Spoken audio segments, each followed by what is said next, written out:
अरे इरफान भाई, तुमको कोई चीज की फिक्र ही नहीं यार।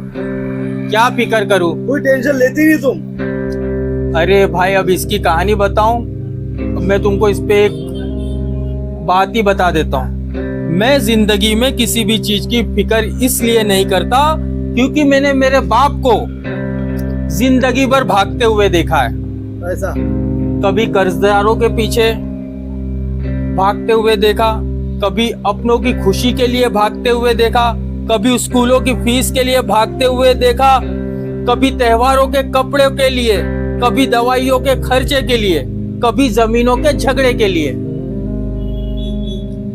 पूरी जिंदगी भाई हो, बहन हो, बेटा हो, बीवी हो, हर किसी को खुश रखने के लिए अपने अरमानों को गोला घोटा है। वो भागते ही रहे, इस उम्मीद में आज नहीं तो कल सब ठीक हो जाएगा।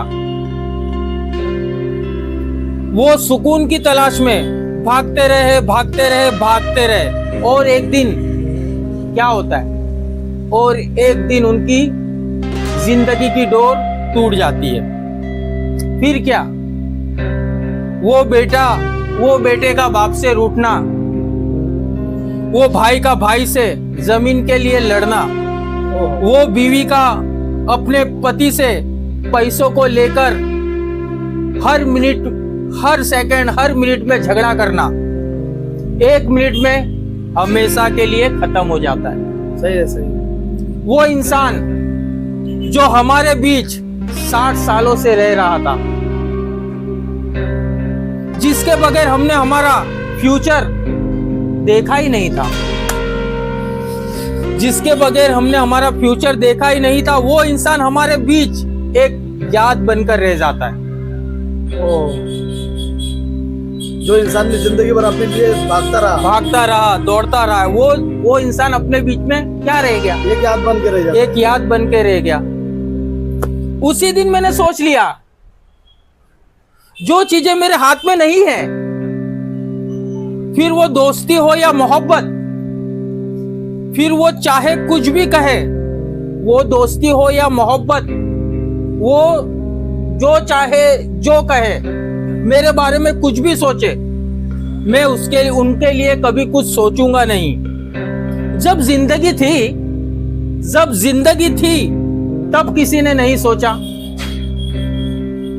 जब जिंदगी थी तब किसी ने नहीं सोचा, जब जिंदगी में हमें अकेले ही चलना है तो किसी के बारे में इतना सोचना क्यों? मौत और जिंदगी ऊपर वाले के हाथ में है। सही बात है। मौत और जिंदगी ऊपर वाले के हाथ। मौत और जिंदगी ऊपर वाले के हाथ में है, तो घुट घुट कर मरना क्यों? सही बात है। जब लोगों को अपनी फिक्र नहीं है तो हम उनकी फिक्र करें क्यों? हाँ, जो अपने बारे में नहीं सोचता उसके बारे में सोचना क्यों? फिक्र क्यों करें? सही बात है। और जहां तक है, अच्छे रहने की कोशिश करो, मदद करने की कोशिश करो, ठीक है? किसी का अपने से भला करने की कोशिश करो। ज्यादा लोग इतना टेंशन लेने की जरूरत नहीं है। सही है। मैं यही समझाना चाहता था, तुमने टोक दिया तो मुझे इतनी बड़ी कहानी बतानी पड़ गई। ठीक है मेरे भाई? सही है, सही। ओके।